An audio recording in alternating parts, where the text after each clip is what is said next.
মানে আমাকে কোনোভাবেই যখনই আমি দেখেছি শুটিং স্পটে আমি যখন আমার ফার্স্ট ডেতে আমার যে শ্যুটটা হয়েছিল তখন জাস্ট ক্যামেরা ওপেন হয়, আমি যখন ডায়লগ ডেলিভারি দিচ্ছিলাম প্রত্যেকটা মানে ক্যামেরার পেছনের লোকজন, ক্যামেরাম্যান থেকে শুরু করে পরিচালক রায়হান রাফি ভাই সবাই ওয়াও বলে হাতে তালি দিচ্ছিল।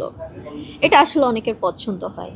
তো অনেকে চিন্তা করেছিল যে এর মাঝে সম্ভাবনা আছে, স্ক্রিনে আমাকে কেন সুন্দর লাগবে, আমাকে মেকআপ ডাউন করে দিচ্ছে।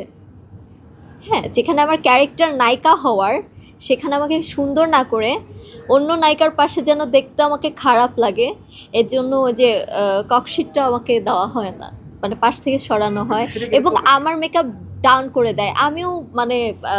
আমিও ঘাটতারা ওয়াশরুমে যেয়ে আমি আমার মেকআপ ঠিক করে ফেলতাম মোটামুটি যতটুকু দরকার, ফেস পাউডার দিয়ে একটু লাইট ব্রাইট করে দিতাম।